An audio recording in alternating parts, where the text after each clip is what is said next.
Today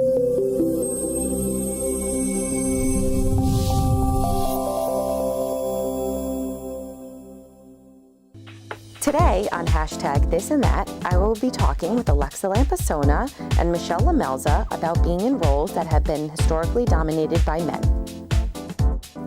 Women seem to be steered more towards other options when this option might not be brought up to them. So like an engineering job, it might not seem like what a woman wants to do.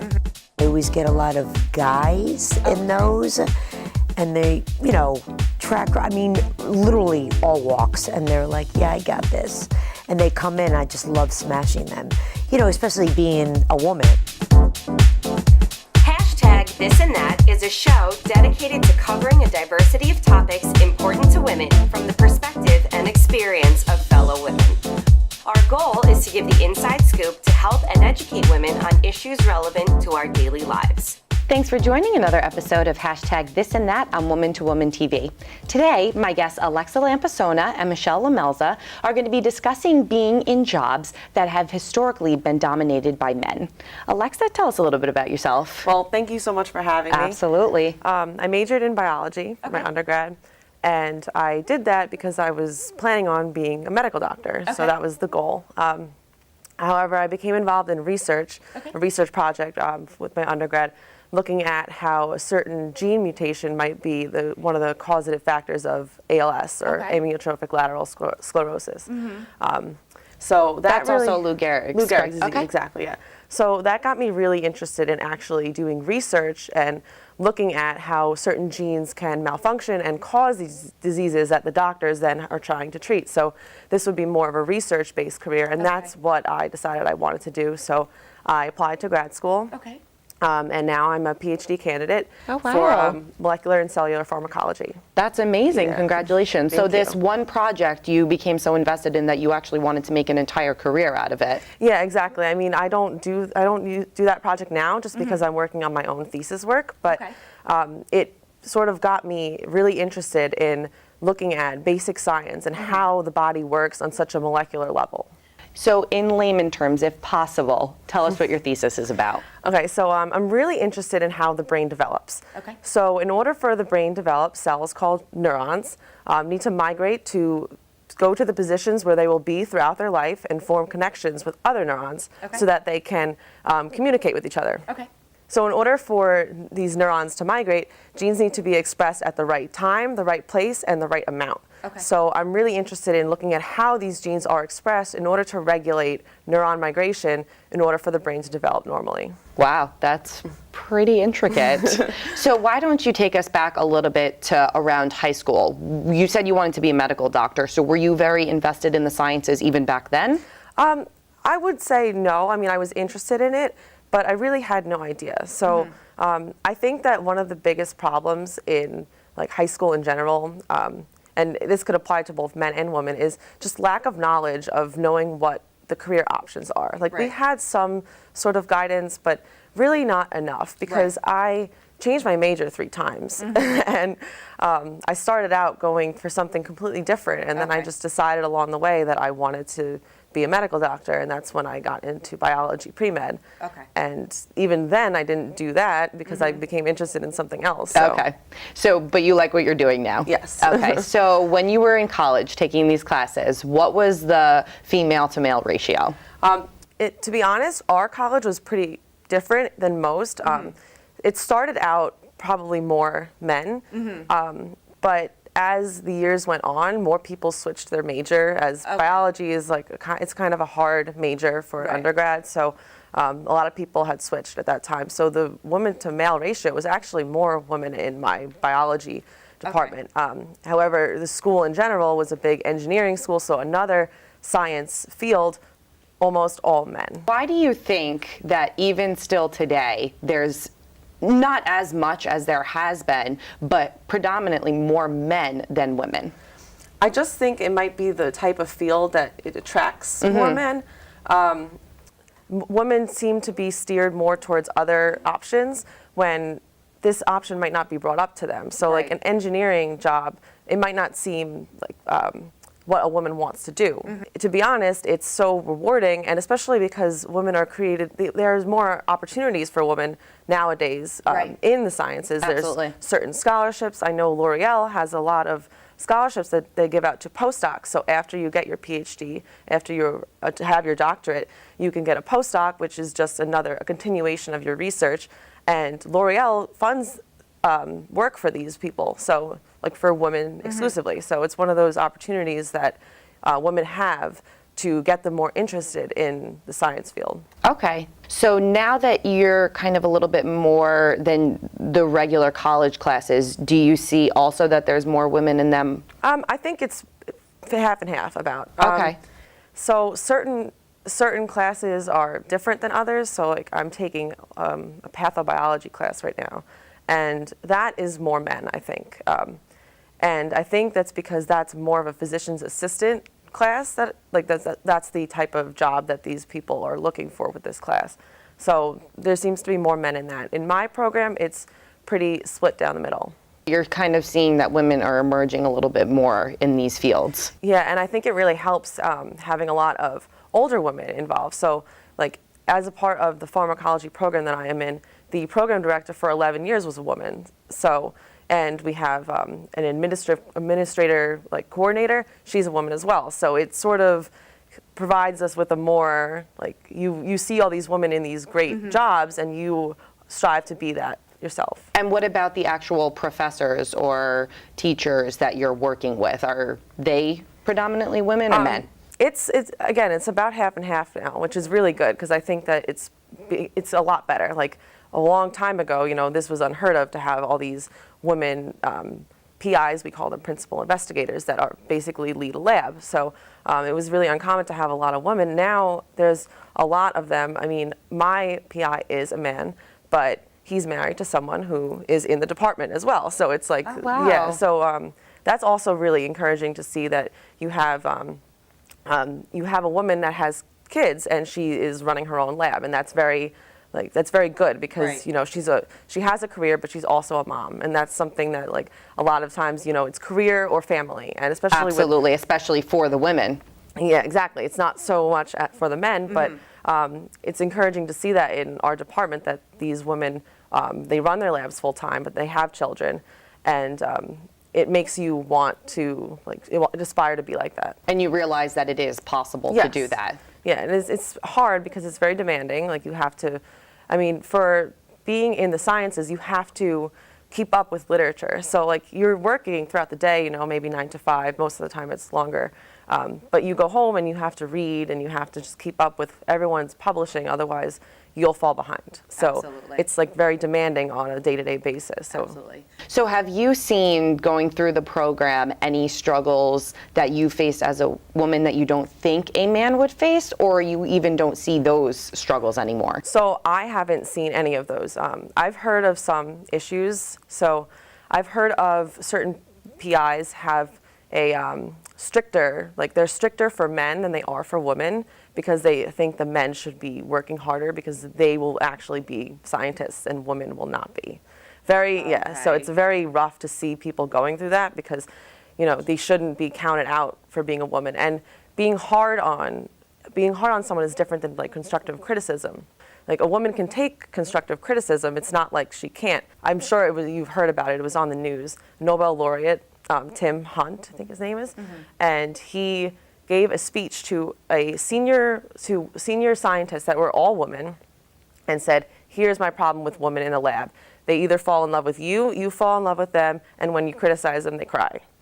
So yeah, so he gave that speech to women, and it was outrageous. I mean, everyone was saying, you can't, like, what are we in Victorian times? You know, you can't say things like that, because it's not true. Like, Absolutely. Constructive criticism is criticism. If somebody says you're not doing something right and they offer an explanation and help, then of course you're going to take it. Absolutely. Yeah, I mean, social media exploded with that. Like, women were posting pictures of them in hazmat suits and lab coats, and because one of the things was that they were distractingly sexy. That's what women, like, were sexy, and that's how. And naturally, when you're in a lab coat, you're just oozing sexy. Yeah, so they were, like, wrote the hashtag distractingly sexy with, like, face masks on of with hazmat suits. It was really funny, and it was funny to see how social media exploded with that. Absolutely. And it's nice to see that the women who are in those fields are coming together and not letting comments like that tear them down or destroy them anymore, and they have a supporting system. Yeah, exactly. I mean, it's definitely obvious that every woman in the science field, like, they support each other. They want each other to do well. Absolutely. So when you're working on a project or homework, anything like that, do you tend to work with women or men, or both? I'd say both. I mean, my program, the people in my year, they're more women. So I think it seems that there's just more women like that I'm working with, but it's both. Does it ever come up as a discussion about what it's like to be in the sciences in this day and age and how far we've come? Yeah, I mean, it definitely does, especially since some of these people that I was talking about, I know their struggles with being men versus women in the lab where the PI doesn't think women will amount to as much. So that definitely does come up. And it's something that's insane because, like, as our program has proved, there are so many fantastic women scientists. I mean, it's obvious. We had the program director and just everyone involved in the admissions committee, most of them were women. It was just obvious to see that they're really good scientists. That's amazing. And so the male, you said you have a male PI, and there's quite a few, I'm sure, in the school. So have you seen that they support you and that they really do want you guys to do well and help you? Yeah, I mean, there's also like New York Women in STEM Foundation. So we get a lot of emails about events that they do and like career workshops that they host. So that's always really good to go to. Like if you're looking for, once you get more towards the end of your career as your PhD career, and then you're going to go on to do a postdoc, you need to look for jobs. So that program is specifically for helping women find postdocs and jobs and things like that. Okay, so what is the ultimate goal of going through the research and the PhD candidacy that you're doing right now? What would you ultimately like to be doing? So I really would like to work in the industry, so in the pharmaceutical industry. I mean, you probably know some of the big ones like Pfizer and things like that. I really would want to work on like a research and design team. Okay. So basically looking at, I would probably be more interested in doing basic science, but hopefully being able to progress it towards a drug development. That's awesome. And do you know what the male to female ratio is in that? That I'm not sure. Okay. I'm sure that it is still dominated by men, especially like in the big industries. Right. If you're going to look at only scientists, because those companies have other jobs as well. They have like consulting and other things like that. But I think it's getting better. I think a lot more women are being encouraged to join the industry, especially because the industry would be more demanding for having children as well. So do you think that higher up as you go on the chain, especially in terms of pharmaceutical, that it's still predominated by men more so? I mean, I'm not sure, but I would guess just because these people might be older. It's like might have had that position for a long time. So most of the time, like when they're older, there's more men because back like a while ago, you know, there weren't as many women in the sciences. Absolutely. So what advice do you have for anyone who wants to go into the sciences in any realm? Yeah, I mean, go for it. If you want to do it, like you have to go for it. You have to talk to people about like what it entails because sometimes it's a different reality than what you're expecting. Especially research is it can be a frustrating process when you're trying to do something and you think like one thing and something's not working. So it can be really frustrating. That's really more for men and women. But for women, I mean, don't be discouraged if there's not a lot of women applying. Sometimes there's specific grants, like I was saying for L'Oreal, that are specifically for women, and you're likely to be funded just because if you have a really good idea because they want to get women involved. Right. We'll have to catch up with you in a few years and see how you're doing. Thanks again for joining us. Thank you so much for having me. We're going to take a break. We'll be right back.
We're back with my next guest, Michelle LaMelza. Michelle, why don't you tell us a little bit about yourself? Back in college, actually as a kid, I was always very much into fitness. I have a twin sister. We're always active, you know, whether it was street hockey or stickball with the neighborhood boys.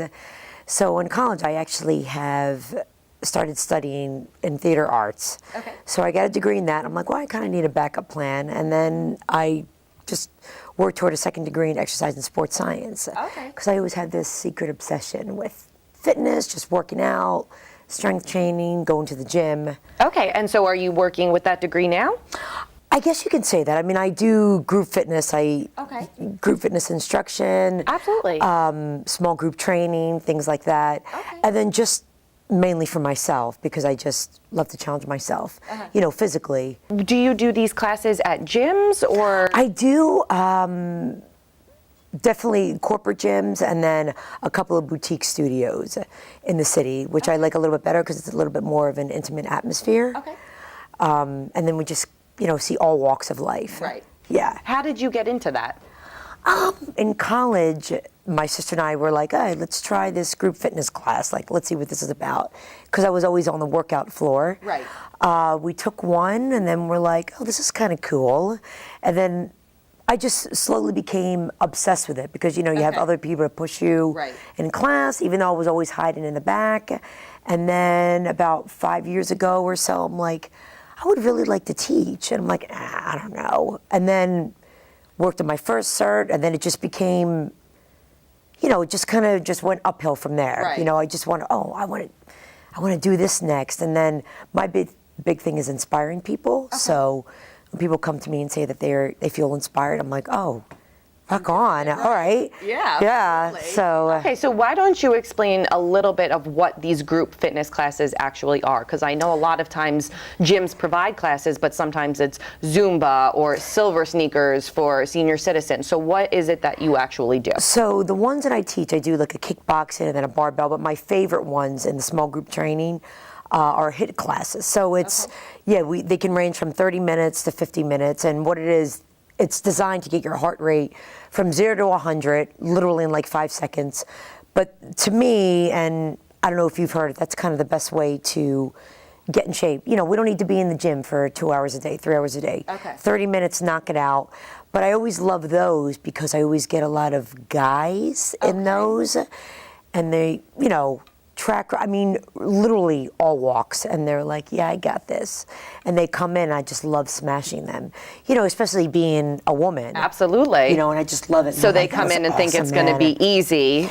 Yeah, or they're like, well, what could she, like, give us that I'm Teach not me. already used to doing? Right. And then how You do know. you see them during the class? I love it, and they're like dying, which is really interesting that the women actually push themselves a little bit harder. Okay. Like I can't, maybe their fitness level isn't as high, or maybe their strength level. Right. But the women always push themselves more than, from what I've seen. And so do you work out in addition to these group classes? Oh, absolutely. I actually have like 3 separate trainers just to like mix it up, and then I'll do workouts on my own. Okay, so you think it's Yeah. important that even if you are teaching, that you still... Oh my gosh, absolutely, because you have to set an example. Right. And not only that, you know, you set a bar, then you got to like beat that bar. And Right. Then, yeah. constantly working towards another goal. Oh, absolutely. Okay. So do Yeah. you see that there's a lot of male trainers or a lot of male group teachers? Oh, yeah. One of the gyms, actually 2 of the gyms that I belong to, predominantly male Okay. trainers. Okay. They might have 1 female. I think they just hired an additional female. And I'm just like, what? You know, I was asking my trainer, and he said, no, it's just so hard to get them. I don't know if Really? they feel intimidated. I have no idea. It's because most of the clients rather train with a woman. Right. Do you make sure that in your classes you push everyone? Oh, absolutely. But I also say, you know, just, you know, watch yourselves. If you feel like, if you ever get to the point where it's like, oh my God, stop, you know, and then, you know, come back to it. But absolutely, absolutely. And so have you had anyone come up to you and, I don't want to say compare, but basically say, you're a female trainer, I've worked with male trainers. How did they feel about the difference? Now, prior to a class or a group training, I get that. Like, I get that. You always know, and then they come to me, oh, well, I do this and this and this. I'm like, all right, cool. So anyway, go ahead and grab a set of kettlebells. But it's always funny that after class, and it's always more so the guys, man, it was awesome, man. You pushed me. You know, they just are almost surprised. Right. Which should be insulting, but it's totally not. I think it's definitely You feel like you did your job almost at that point. Yeah, absolutely, because I would expect it. I said, I get it.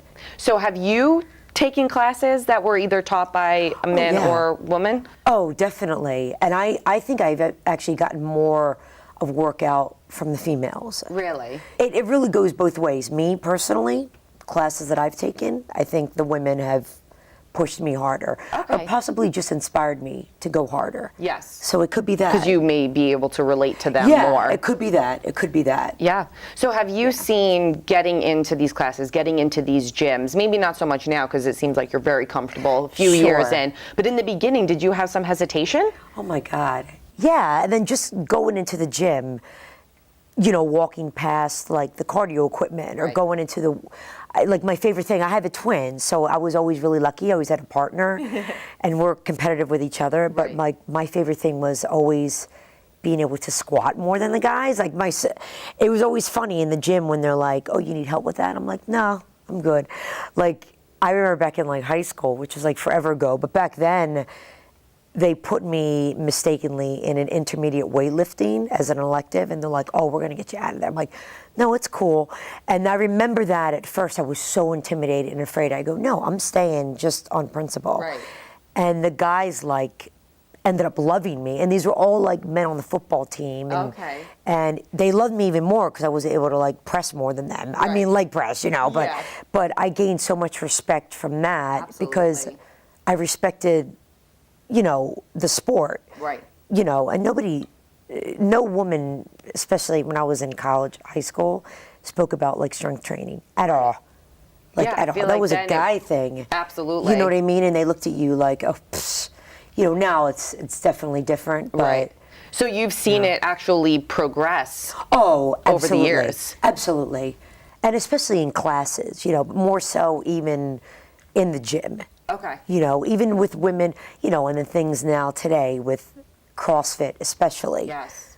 You know, that's definitely a platform where women are, you know, I love it, like, especially when you see the competitions. Yes. You know, they're just so bad. You know what I mean? Like, and especially like kickboxing and all of those UFC. Oh my God, now, forget it. They're getting It's into incredible. a lot more and contact, more contact. Yes, sports. and I always think it's interesting to watch women fight more so that they're like brutal. Absolutely. I don't know. It's almost like the men are more careful. I don't know what it is. Like my twin has done, and I don't know how she does it. She's done a few fights, boxing, and she kicks butt. She's so great. You know, but you would get into? No, definitely not. Really? No. Sticking with the classes? Oh, yeah. So what are your recommendations for people doing their own workouts or with a personal trainer and the gym classes?